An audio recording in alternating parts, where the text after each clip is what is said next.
finally made it. I can't believe I get to see your face. You've been working and I've been waiting to pick you up and take you from this place.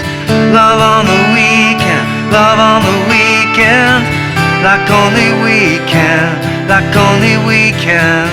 Love on the weekend, love on the weekend. I'm coming up and I'm loving every minute of it.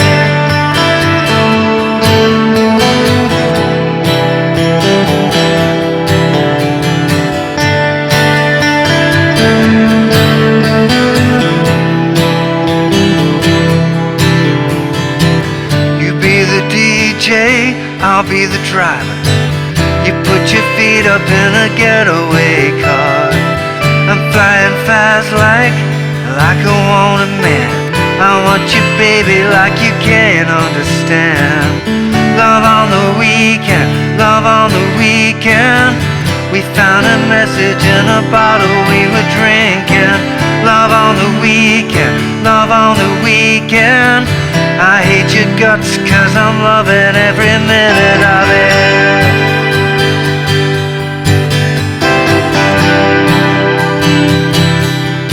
Hey, how you doing? Justin here. Today we are checking out Love on the Weekend by John Mayer. Really cool little tune, this one. Only 3 chords, G, C and D all of the way through. I'm going to show you the super easy chords, and then there's a couple of variations that I think work pretty nice as well. And we got that really lovely little lead line as well for any of you that are getting into playing some lead solos. Relatively simple one to play. You can get a real nice effect with it, especially if you've got somebody to have a jam with. You get one guitar playing that rhythm and another one doing the lead line. Sounds real wicked together. So let's get to a close-up and check out the chords.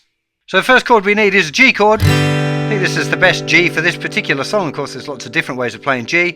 This one, second finger, 3rd fret, thicker string, muting the 5th string, open strings, 3 of them, and then 3rd finger down the 3rd fret on the thinner string. That version of G. Okay, so we got 2 bars of that.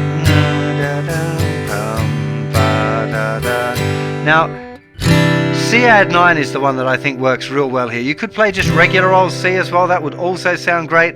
If you're playing it on your own, the C add 9 kind of gives it some of the color that you hear in that lead guitar part, but you would also be totally fine to play a regular C if you're finding C add 9 a bit awkward. Although, to be honest, going from that G to that C add 9 shouldn't be too difficult. This is 1st finger on the 2nd fret of the 4th string, 2nd finger 3rd fret of the 5th string, and trying to mute the thicker string while it's there, and the 3rd finger is going down the 3rd fret of the 2nd string. So nothing, 3rd fret, 2nd fret, open, 3rd fret, open. The only other chord we need really is a D chord, which is super nice if you've gone from the C add 9, 3rd finger can stay down, and you got your bog standard D chord there. So let's put that into practice through the song so you can see how it's working with the lyrics. So starting off on the G. It's a Friday, we finally made it. C add 9 gets to see your face. G, you've been working, G, and I've been waiting. C to pick you up and take you see this place. D on the weekend, D on the weekend. C add 9 only we can, C add 9 only we can to D. Love on the weekend, D on the weekend. C add 9 and then a second bar and back to G do do do, G do do do, C do do do do do, G do do do, G do do do do, C add 9 do do do do do. And that's pretty much all that's going on there.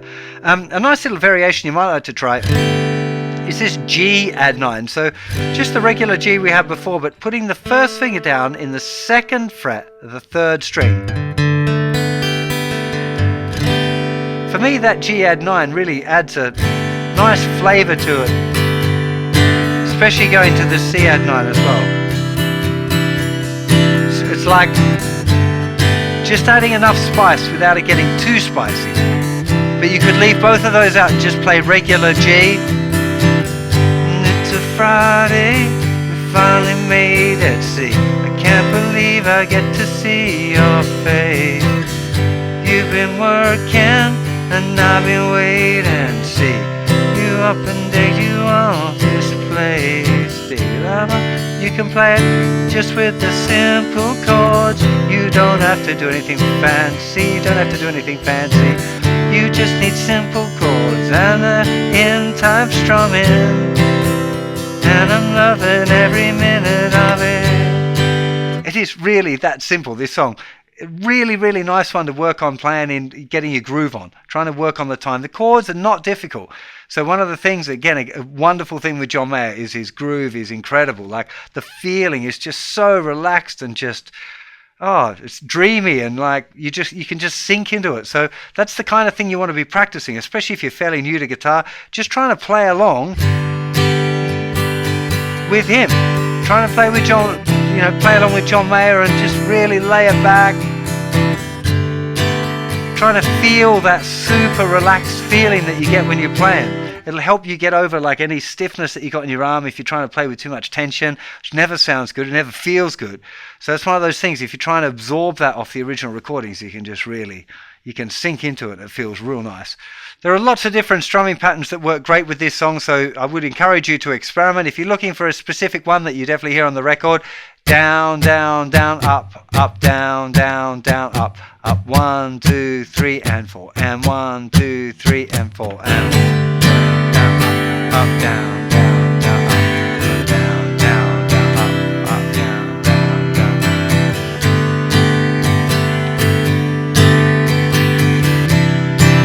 But as well, just nice and even strumming like this.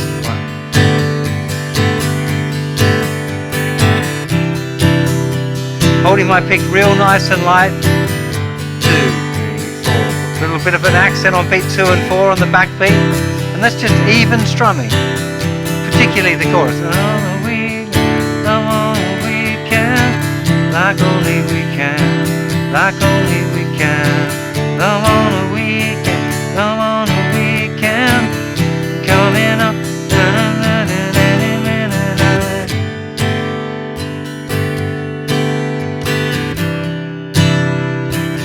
It's nice to drop it back a bit. 1, 2, 3, and 4, and 1, 2, 3, and 4, and 1, 2, 3, and 4, and 1, 2, 3. Down, down, up, down, down, up, down, down, up. And just like I'm making it up, it doesn't have to be a set pattern, but one thing again to be aware of when you're playing these tunes is to have a slightly different strumming pattern between the verses and the choruses. Generally you want more strumming, a little bit of a lift there in the chorus. Particularly if you ever hear somebody that just uses the same strumming pattern for the whole song, it just gets a little bit boring. So I'd really encourage you not to do that, not to think of a strumming pattern for the whole song. Have a different strumming pattern for the verse and a different one for the chorus, and maybe a third one even for the bridge, depending on what you want. Okay, let's have a chat about the electric guitar part now. Obviously the sound of it is pretty distinct. It's dripping in reverb. It's absolutely delicious. I'm using my new neighbor Immerse reverb pedal.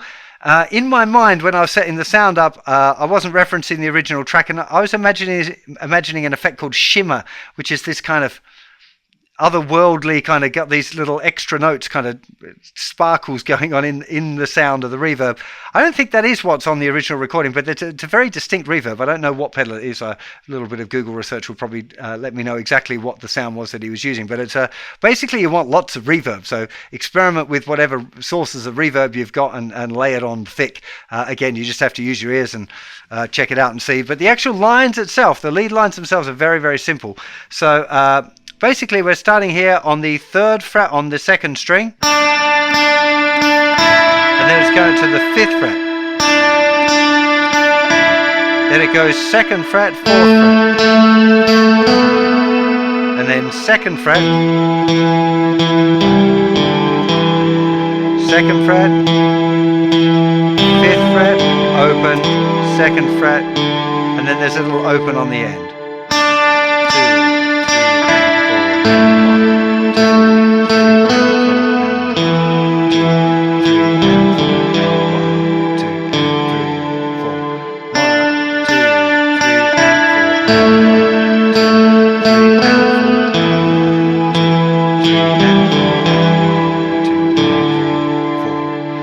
On the original recording, there's lots of other stuff going on as well, these little layered parts.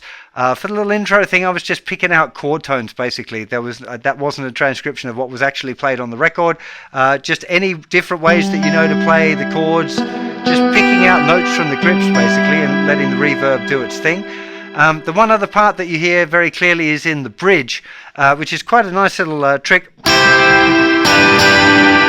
is this, it's a C triad, thinnest 3 strings. First finger is covering the 8th fret, thinnest 2 strings, and the second finger goes down on the 9th fret on the 3rd string. It's a C triad, and it's going to a G chord.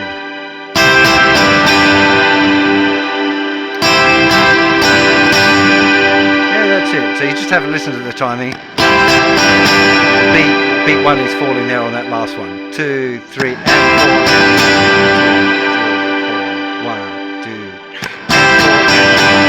Keeps doing it over while the chords are changing. There's a U2 song with a very similar kind of a riff there, and I was like, oh, but that one goes up the second time. Every time I hear that song, I expect it to go this way because I'm so pre-programmed with that from things that we've programmed into our musical imagination in our youth seem to stay around for a long time.